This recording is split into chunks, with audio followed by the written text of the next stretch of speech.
Babylon makes the rules.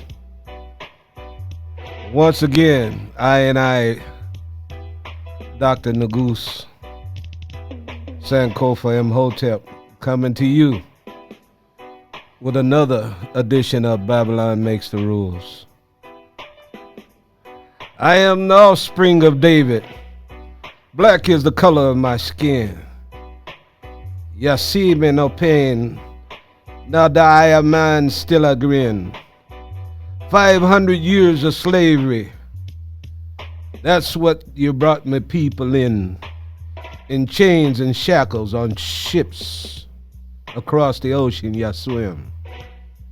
Now I am a brave and bold. My mind take control. Pray to Jah when energy is low. Bless I. Give us mercy. Ever quench I thirst when I thirsty, so that I can face atrocities. I give you thanks, O Jah Jah, for you alone can I give life forever. Oh yes, I thank you, Jah Jah, for your teachings I man will treasure. I give you thanks, O Jah, for you alone can give I life forever. Oh yes, I thank you, Jah Jah, for your teachings I will treasure.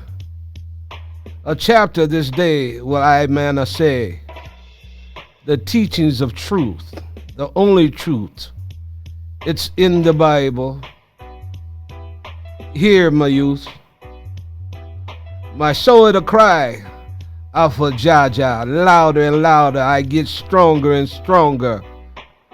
My noise, I behold the King. Where when I man sing? Oh, clean when I step in. I trod your way as I wear our crown, O Jah.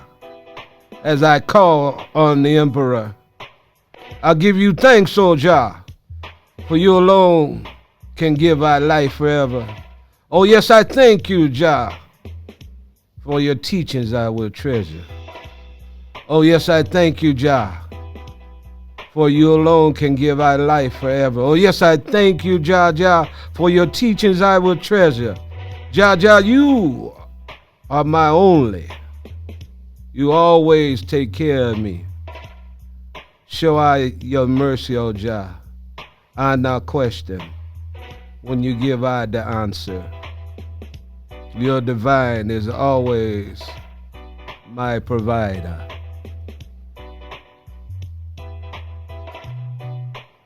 In the desert I will never suffer. You are always before me, and so you keep me from my enemies. I give you thanks, O Jah. January, February, March, April, May, June the 2nd, 2023. And we're here in the belly of the beast, better known as the Moines Highway. Good afternoon, good morning, everybody. It's still 11. It's not in the central time. It's 11:02. So we're right at a time of festivity, because this is a month that's going to celebrate a great day for African Americans and this African Americans. It's a day that had become a holiday. It's called Juneteenth. Juneteenth. The history of Juneteenth. See, most people don't understand that the enslavement of African descendants in America did not end with the issuance of the Emancipation Proclamation. Not until June 19th, 1865 was slavery abolished. 2.5 years after President Abraham Lincoln signed the landmark mandate on January 1st, 1863, It declared freedom for Confederate slaves / incarcerated Africans in all areas that were still in rebellion against the Union. The proclamation allowed for the use of African descendants / slaves in the Union Army and Navy, which aided the North's ability to achieve victory in the war. Juneteenth is an annual commemoration of the end of slavery in the United States. The occasion celebrates the day June 19th of 1865, when Major General Gordon Granger led 7,000 African troops into Galveston, Texas, to bring the news that the Civil War had ended, and the reading of the order that declared the estimated 500,000 incarcerated Africans / slaves to let them know that they were free. On that day, Major General Granger recited the General Order Number 3, stating, "The people of Texas are informed that per the proclamation from the Executive of the United States, all incarcerated Africans / slaves were free. This involved an absolute equality of rights and rights of property between former master and slave, and the connection theretofore existing between them becomes the employer and the free laborer." Oh, what a day. Oh, what a change.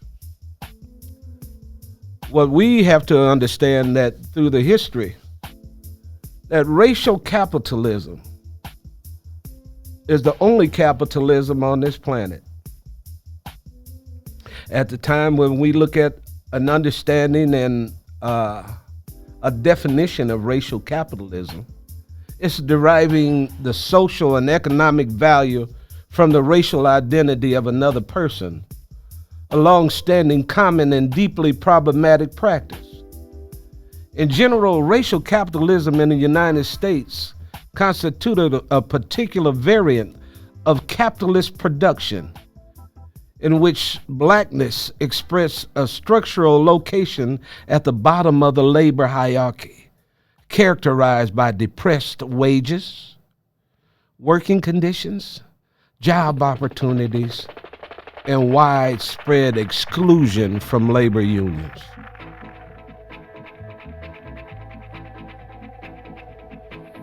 The news of freedom brought joy to the formerly incarcerated Africans / slaves.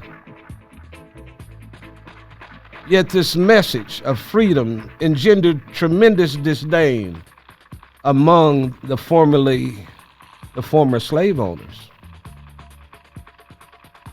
What we don't realize are what people who are trying to take information out of books and take books out the library, what they're trying to hide is that from the Civil War to World War II, there were hundreds of race riots and massacres of people of African descent in the United States. I said hundreds. Again, massacres from the Civil War to World War II that were directed at the descendants of people of African descent in the United States. Going through that, I think after looking at Juneteenth, we should come to the realization that there is a case for reparations for people of African descent in this country. The Japanese who were put in endearment camps here in the United States during World War II received reparations from the United States for putting them in prison camps during WW2. Jews received reparations from Germany because of the atrocities that they went through World War II. Now we look at this 137 years later.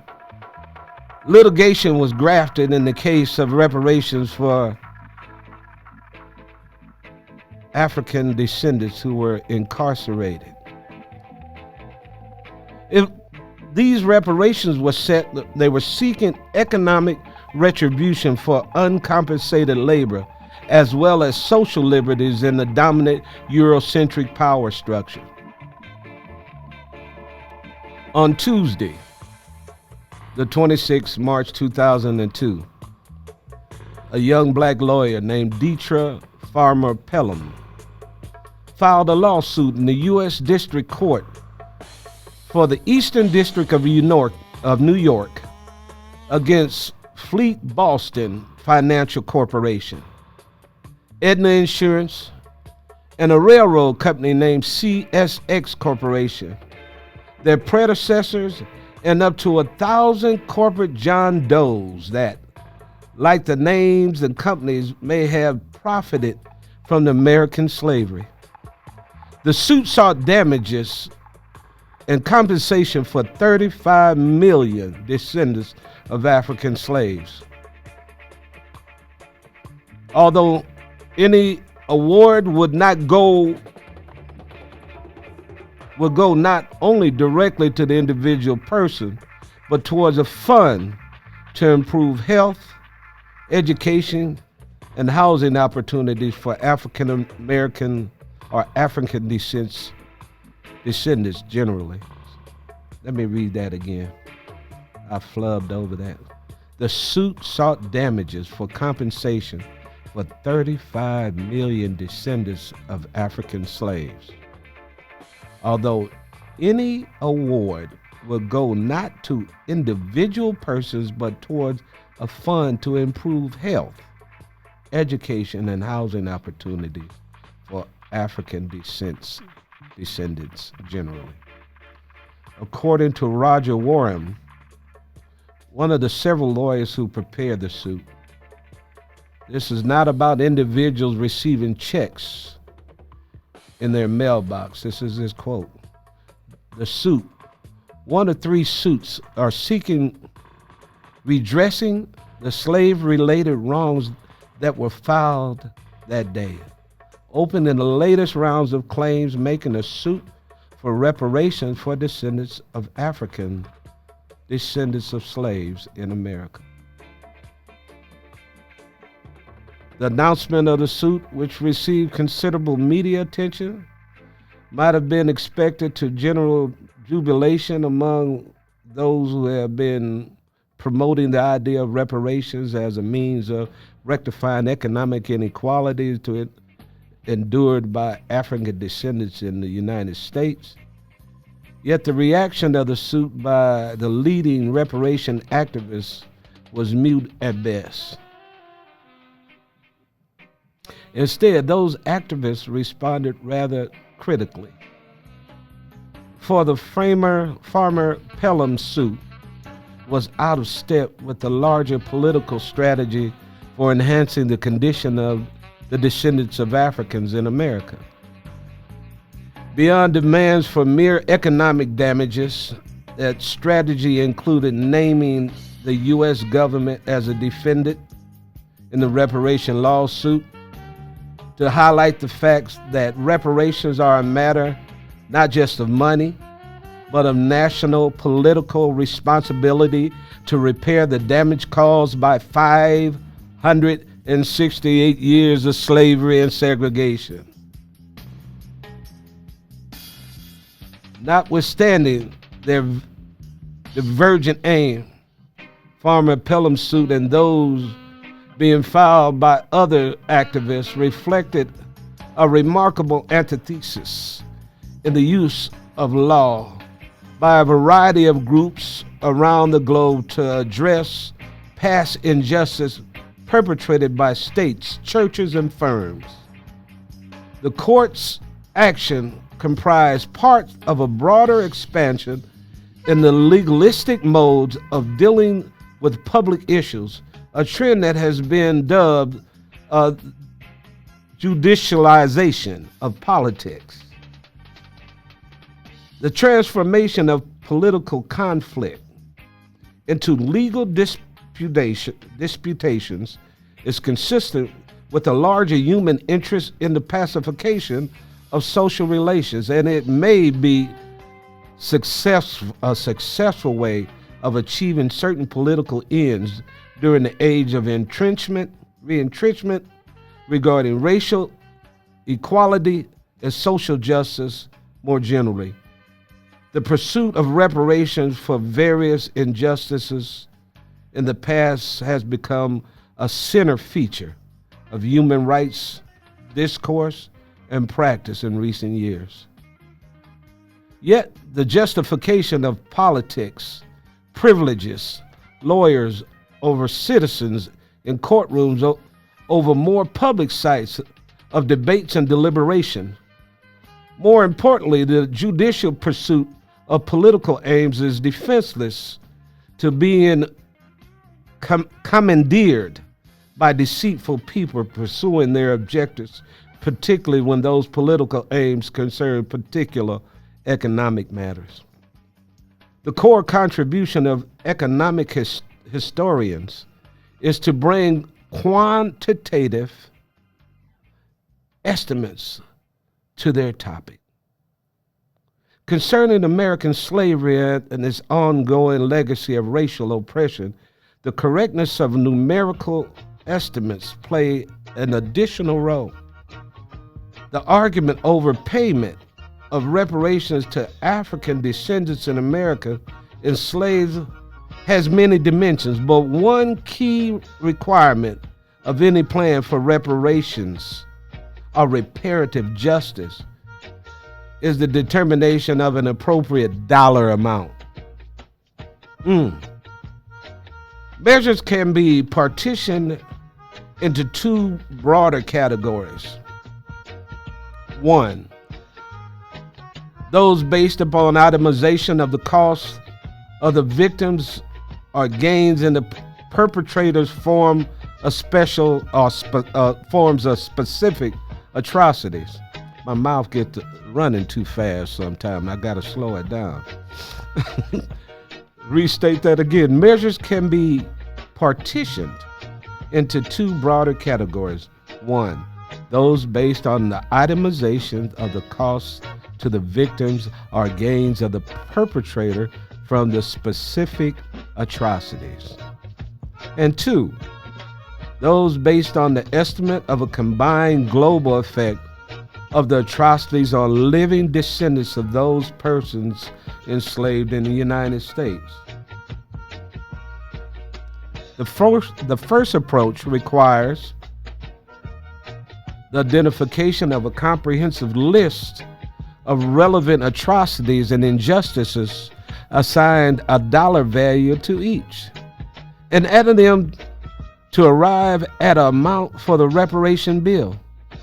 In the first section of this document, we provide examples of itemization strategies: the cost wage of the enslavement of bondage, of the enslaved in bondage, the gain of the perpetrator of slavery, the lives taken by white terrorism in post-Civil War massacres and lynchings during Reconstruction and legal segregation, the properties destroyed and seized by white terrorists during the massacres, discriminations in the provisions of home buying support from the Federal Housing Administration.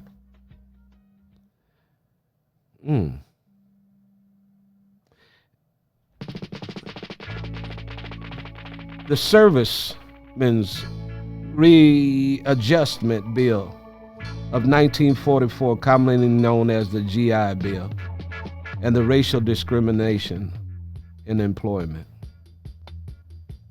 The second approach,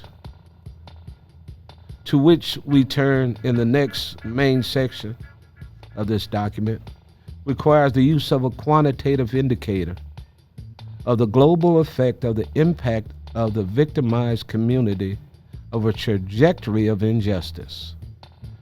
We focus on two global indicators: the present value of providing 40 acres of land to freed African former slaves in 1865, and the current wealth gap between black and white Americans. At the onset, we must say we prefer the second approach, specifically using the black-white wealth gap as an appropriate gauge for the size of the reparation bill. Not only is it full enumeration of all the pertinent atrocities a major challenge, but marshaling the data needed to assist a numerical value to each is daunting at best and impossible at worst. A more efficient method is to use a summary measure, like the racial wealth gap, to arrive at the total due. Moreover, although the amount associated with the itemization method likely will be greater than the bill for reparations based on the current black-white wealth gap, all atrocities on the itemized ledger do not apply to living descendants of the enslaved.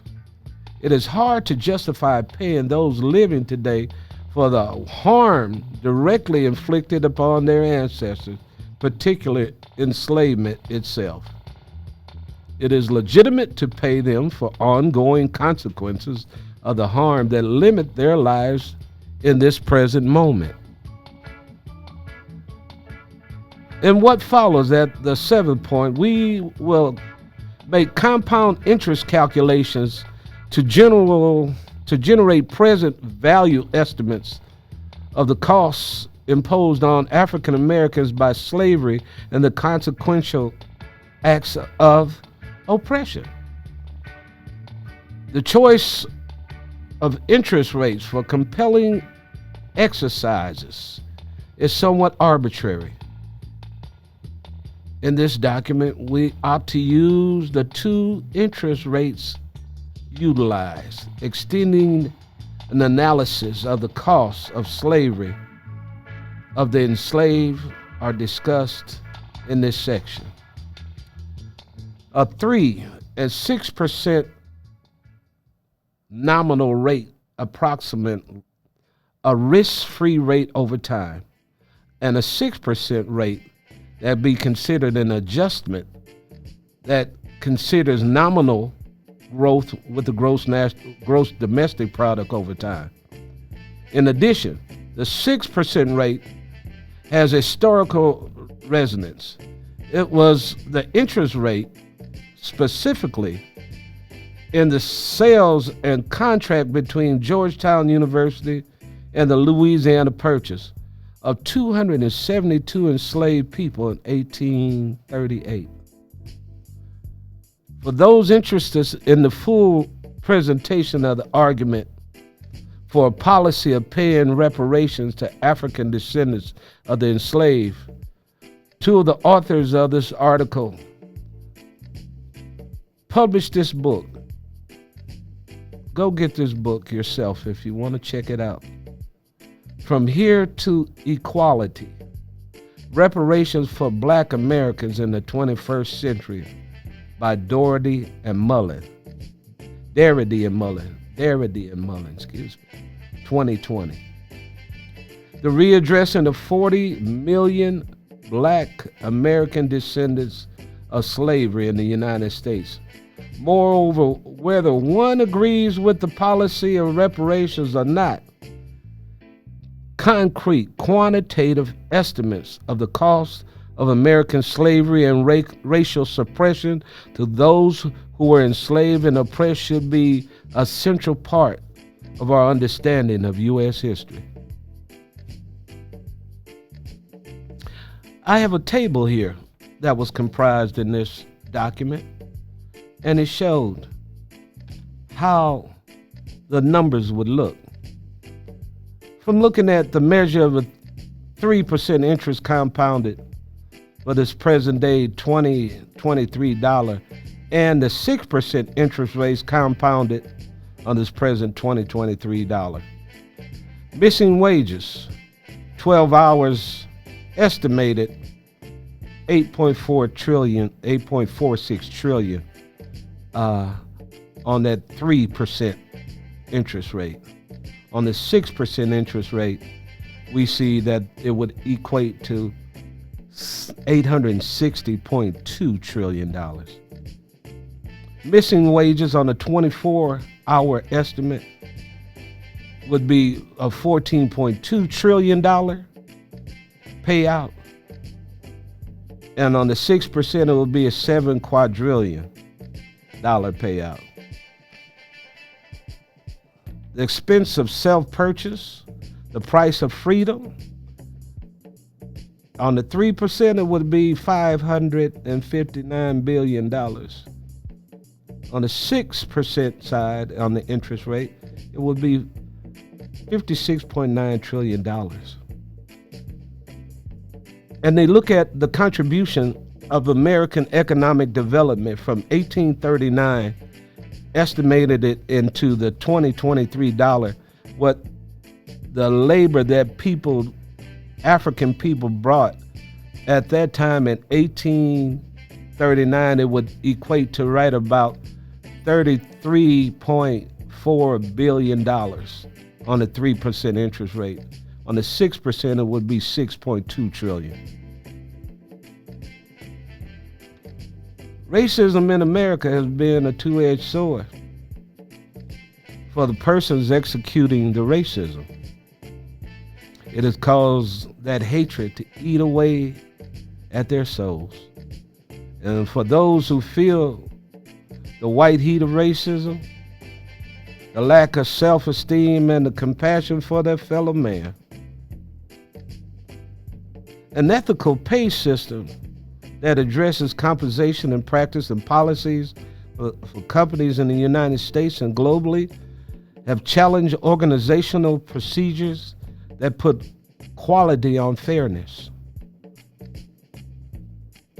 The global marketplace in this new environment finds the reality of corporations competing against corporations.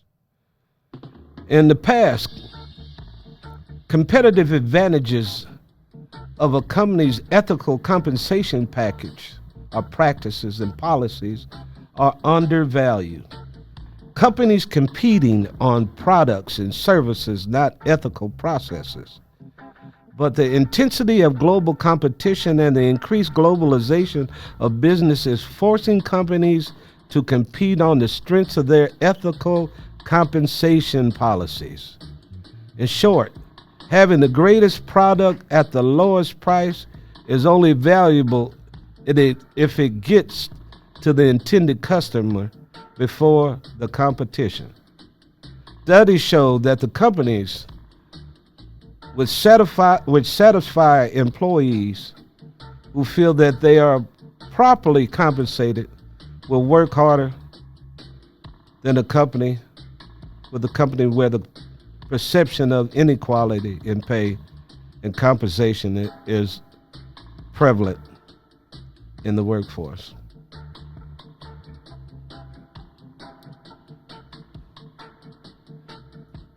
This is a mouthful that we are dealing with.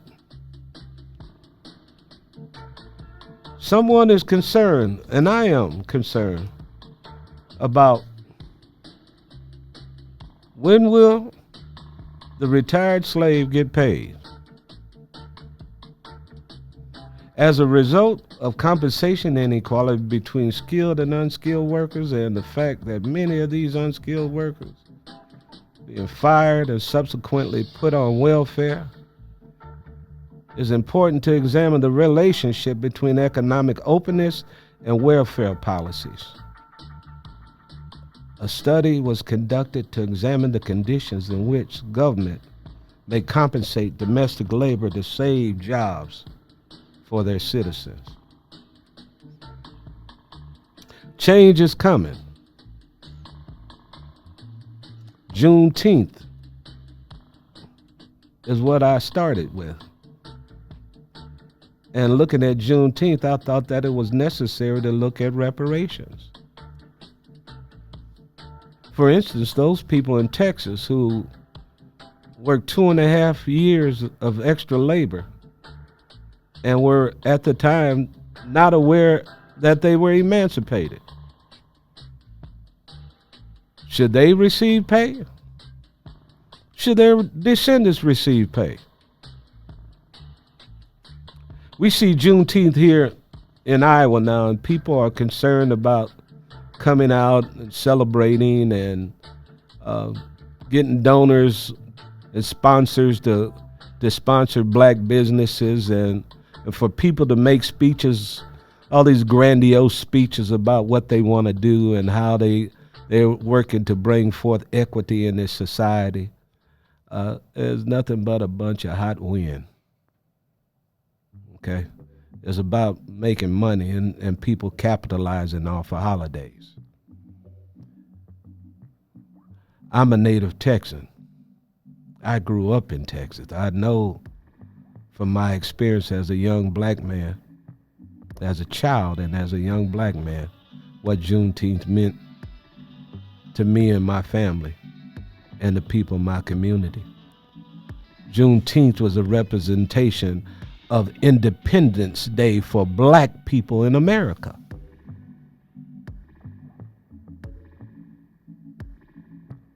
The 13th, 14th, and 15th Amendment of the Constitution of the United States was ratified from that time from 1863 to 1865. And those amendments were set in place to liberate black people in this country. And today, we're still wondering about this equal rights as stated in the document that Gordon Granger read in front of the people there in Galveston in 1865. He made it clear as he received it from the White House. Write an executive order that stated that slaves were free and those involved, and this involved an absolute equality of rights and rights of property between former slaves and masters, and the connection between the connection hereunto existing between them becoming employers and free laborers. Equality of rights, rights of property. The equality of rights are still find themselves wanting.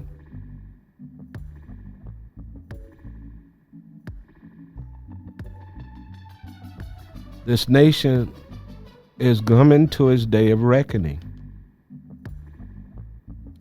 And this nation owes people money and resources that they profit off of. To this day, in the economic hierarchy in this country, people of African descent are at the bottom of the totem pole, even though that we have some breakthroughs. We have black people with PhDs and MBAs and A, B, C, D, E, F, and Gs and have more degrees than a thermometer. They're doing well. But what about the masses? We forget the people that we come from sometimes. We attain wealth. The first thing we do, we move ourselves away from our own people. We move in communities that have better lifestyles. Nothing wrong with that. But when will we improve our own communities? When will we spruce up this infrastructure in this country? When will people really come to understand what real freedom is? To be free politically, to be free socially, to be free economically, is a question that many from my particular demographic are still wondering. Babylon makes the rules, and this is just something to ponder on this Friday, June the 6th, 2023. This is Dr. Nagus Imhotep. I'm not signing out, but I got one more thing I'm going to tell you. And here we go.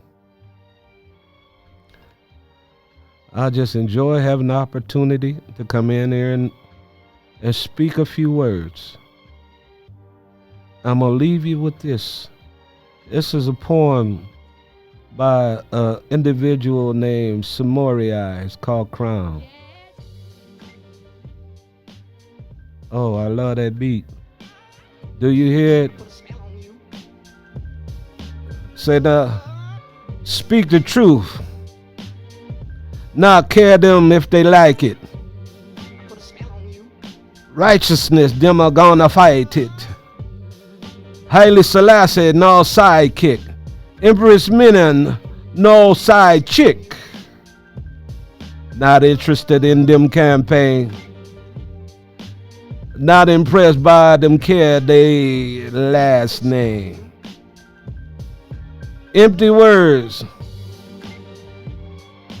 gonna create nothing but gas and pain. So when I ting them things, rise a blacker rain. I speak my mind. I fear no evil. I take my time. I help my people. I stand my ground. I will not crumble. I keep my crown here in this jungle. I speak my mind. I fear no evil. I take my time. I help my people. I stand my ground. I will not crumble. I keep my crown here in this Babylon jungle. This is Dr. Nagus Imhotep signing off. Have a great weekend and happy Juneteenth.